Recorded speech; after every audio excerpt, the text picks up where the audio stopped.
pembangunan vertikal ini merupakan salah satu solusi ya untuk daerah yang padat penduduknya ya. Karena di daerah ini benar-benar sangat padat dan tanahnya itu kecil ya. Jadi dipilihlah solusi untuk membangun ke atas.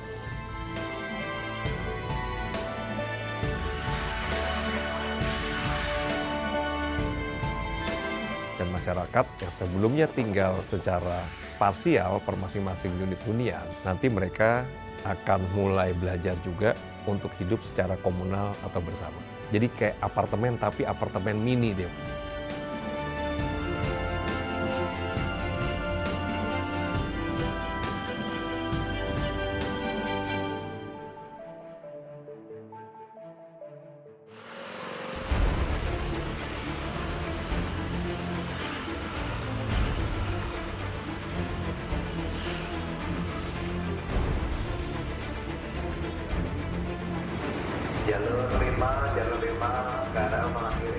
Urbanisasi adalah fenomena kompleks yang mengubah lanskap kota-kota di seluruh dunia. Jakarta sebagai salah satu magnet ekonomi tidak asing dengan perubahan dinamis ini.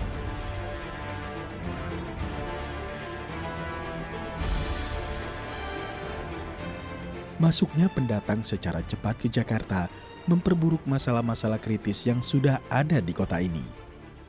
Sehingga diperlukan solusi yang mendesak dan inovatif.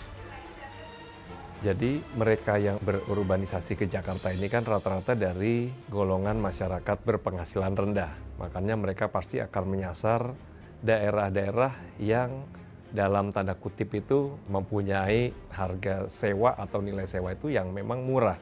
Dan itu banyak yang posisinya ada di sekitar bantaran kali. Akibatnya daerah tersebut akan menjadi semakin padat, otomatis akan muncul banyak pasti masalah sosial, bisa kriminalitas dan lain-lain. Kemudian juga dari sisi kesehatan, idealnya itu kan dia punya space per orang itu 7 meter persegi. Tapi kalau di daerah padat itu pasti angkanya jauh di bawah angka tersebut. Kalau kita lihat dua titik tadi, Palmerah dan juga Tanah Tinggi, kenapa sih mereka sepertinya itu menjadi primadona ya? Karena dua daerah tersebut berada pada lokasi yang tidak terlalu jauh dari dua sentra ekonomi yang besar di Jakarta. Yang pertama itu adalah Pasar Senen, yang kedua itu adalah Tanah Abang.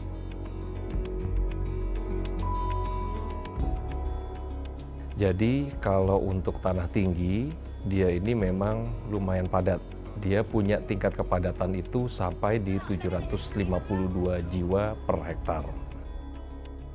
Terletak sangat dekat dengan area pemerintahan dan pusat bisnis, tantangan kepadatan penduduk terlihat jelas di Tanah Tinggi.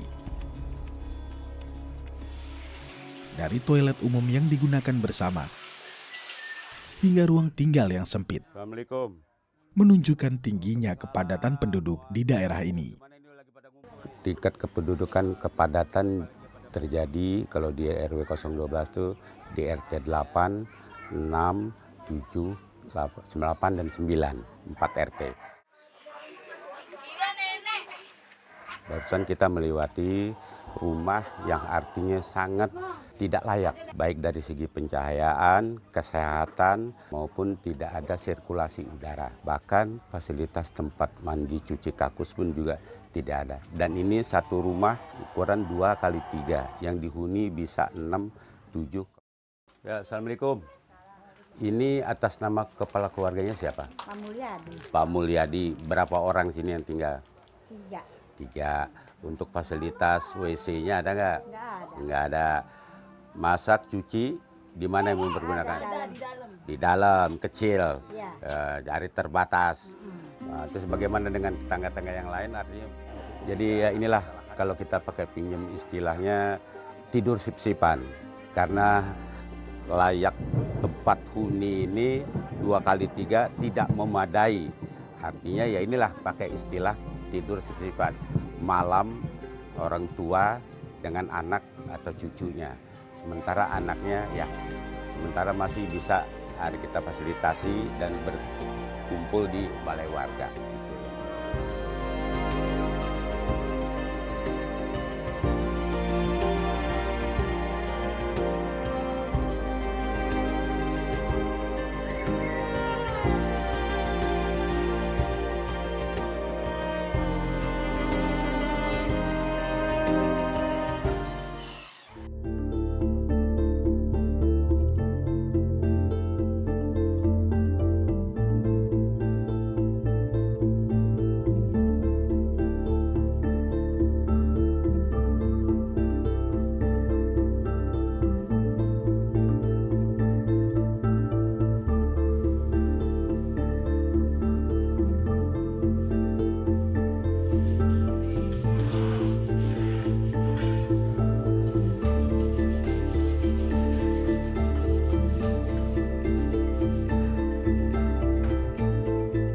konsolidasi tanah vertikal menjadi solusi inovatif untuk mengatasi kepadatan penduduk.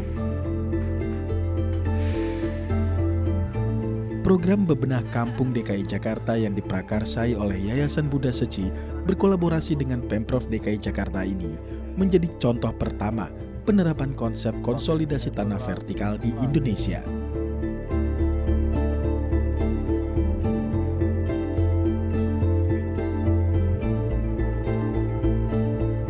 Pada saat pencanangan itu Pak PJ datang ya bersama Pak Aguan ya.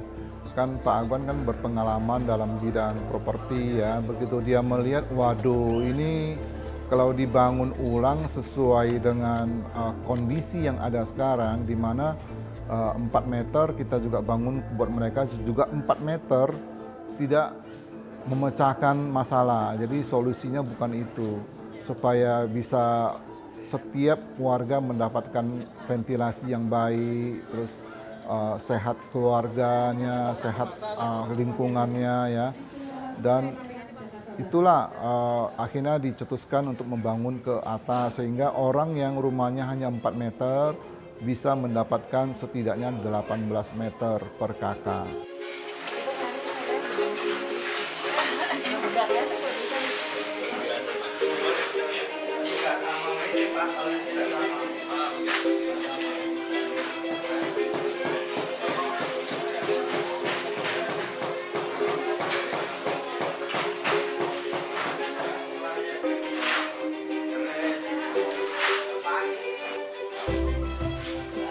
Kalau dia jadi vertikal, berarti ada idle space dong, yang itu nanti bisa dimanfaatkan, bisa untuk RTH, bisa juga untuk ruang interaksi.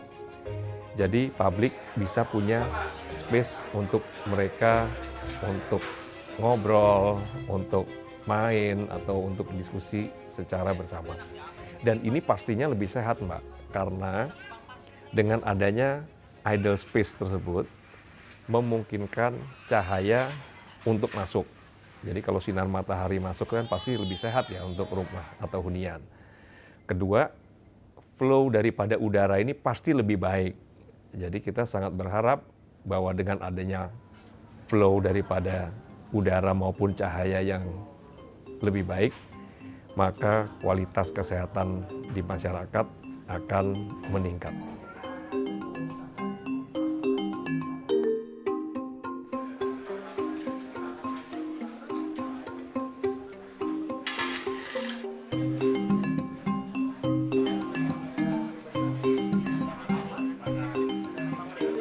Kalau rumah itu kan kalau sekeluarga ya sekeluarga kalau bisa. Ini kan satu rumah bisa 3 keluarga.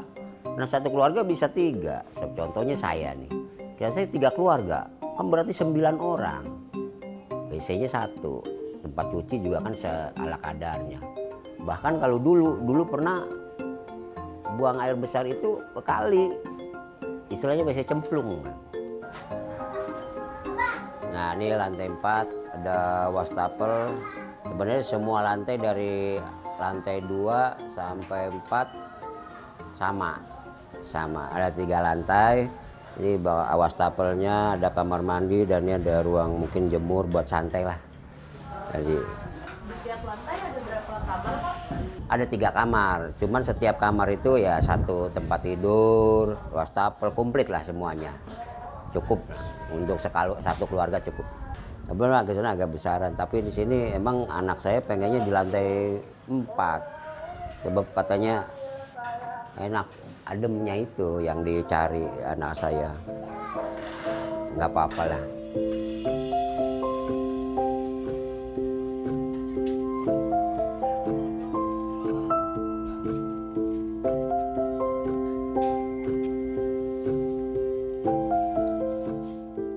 Kan ini buat rumah masa depan ini. Kemungkinan bisa anak cucu saya bisa di sini nggak perbaik-baikin lagi.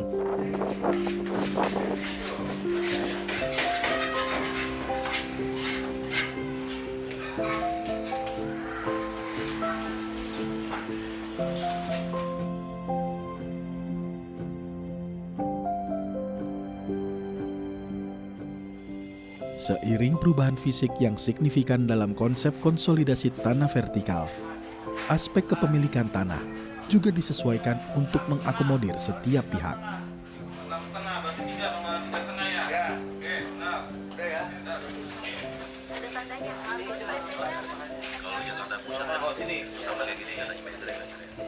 Jadi di program ini ada satu perubahan yang mendasar, yakni mengenai alas hak daripada tanah. Kalau yang semula itu kan masing-masing persil dimiliki oleh satu nama. Kalau ini semua digabung. Begitu digabung, namanya pun berubah menjadi milik keseluruhan para pihak. Iya. Istilahnya ini kan sebenarnya nyatu kan? Seperti paving ya, saya tulis aja ya. Paving blok. Kalau warga tertarik, maka baru dilakukan proses diskusi mengenai konversinya. Jadi di sini pun ada prinsip berkeadilan. Untuk masyarakat yang memang dia di awal punya tanah lebih besar, dia pasti akan mendapat space unit hunian yang lebih banyak. Bisa dapat 2 unit hunian atau bahkan 3 unit hunian tergantung tanah awalnya dia.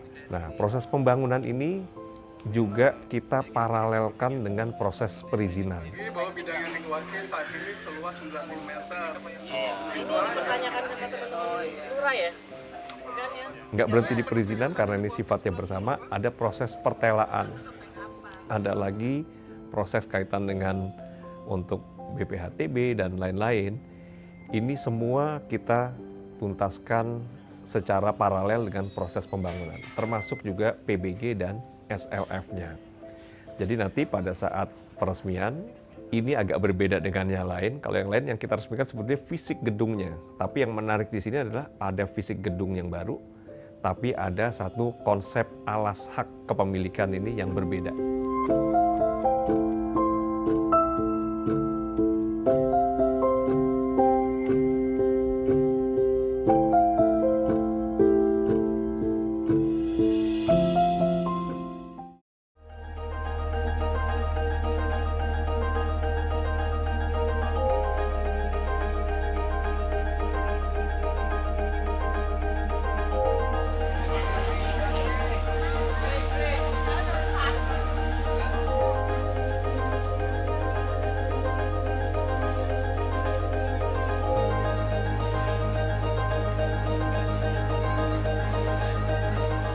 Eta Zulkifli, satu dari banyak warga Tanah Tinggi yang rumahnya tidak layak huni. Dengan percaya dan penuh harap memilih untuk menerima bantuan bedah rumah dan merenovasi rumahnya menjadi hunian vertikal. Kalau rumah pindah seneng nggak? Rumah yang baru? Hah? Senengnya apanya senengnya? Ada atapnya. Terus? Kamarnya sendiri.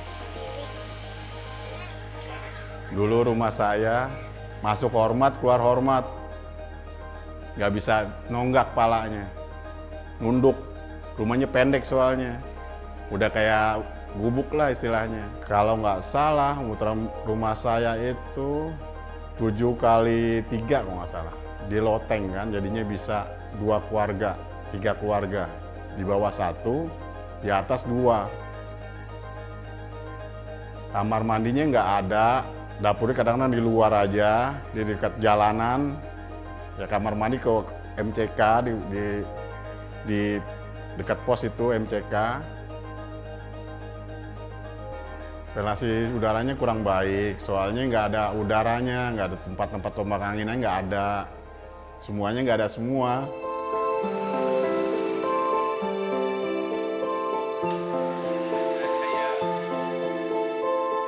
Ya khawatir juga, waktu pertama dibedah, rumah itu nggak ada yang bangun-bangun, udah dirombak, nggak ada yang bangun-bangun. Saya juga bingung, kapan dibangun rumah? Hampir 3 bulan kan? Saya khawatir juga, bener apa enggak nih? Takutnya gagal, rumah udah dibongkar, saya udah gimana, tinggal ngontrak susah, kira bangun lagi nggak ada uang dari mana?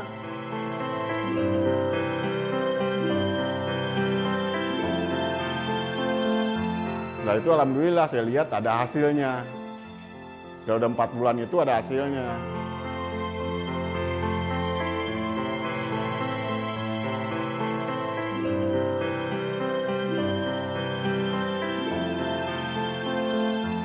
kontrakan. Kita kan dikasih dana sama Buddha Suci. Per bulan 500.000. Setiap bulan dapat kita 500.000. Kan kontrak kan 700. Kita kan nambahin juga. Masih bisa lah, masih bisa kita cari-cari lah sedikit-sedikit. Ya usaha lah dikit-dikit gitu.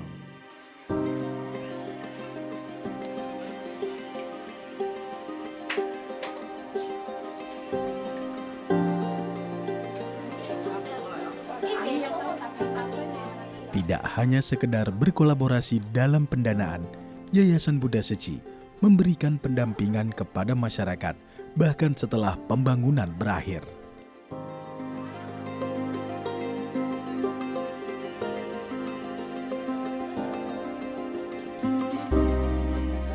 Jadi memang dari awal di mana ada bedah rumah, di situ nanti akan jadikan daerah binaan ya. Jadi termasuk Palmerah ini juga nanti akan dijadikan daerah binaan dari Vesi Barat 2 ya. Jadi daerah ini nantinya juga akan ada baksos ya, ada juga sosialisasi ya tentang ceci dan juga ada amal ya, berbagai misi akan masuk ke daerah ini. Sekarang harganya jadi berapa?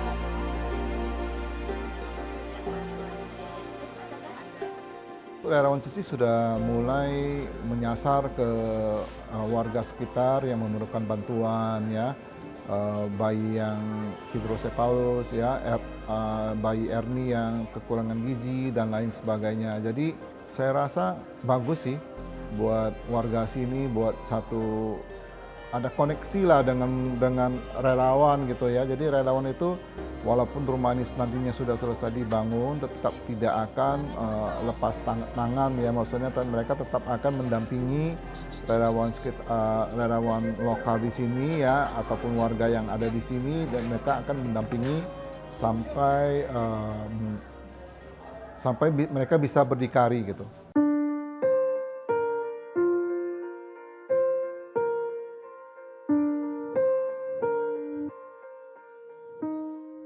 Ya 2 kali 3 lah. Di sini tinggal 6. Jadi 4 tuh sama anak 3, sama cucu 2. Ya kepengen sih ya, pengen sangat banget dibedah. Karena kami kurang, awal lah ibaratnya kurang udara, itu doang.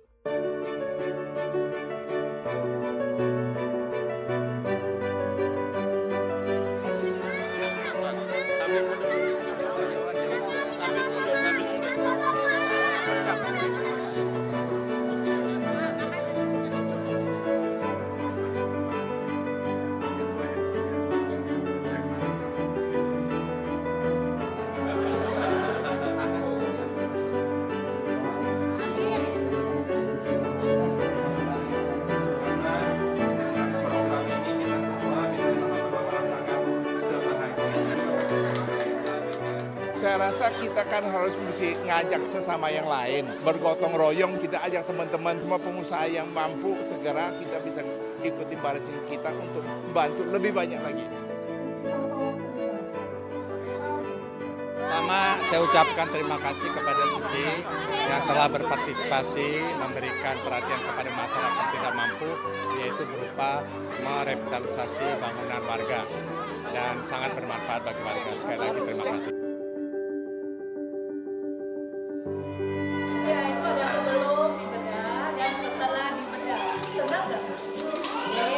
Nggak boleh nangis dong. Semoga sehat-sehat di rumah kalian ya. Anak cucu semuanya juga sehat ya, bisa makin maju ya. Bisa nggak khawatir apa lagi. Jadi kita bisa semangat untuk maju ya.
Ini rumah masa depan yang hebat lah menurut saya. Ya karena saya belum pernah ngalamin kalau yang namanya rumah sebagus ini dan semegah ini dan sekokoh ini.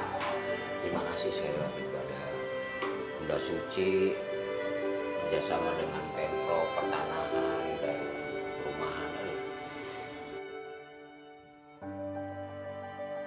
Terutama untuk pribadi saya semangat untuk hidup lebih baik di sini. Dan saya akan berusaha nanti ekonomi dan keluarga saya sehat.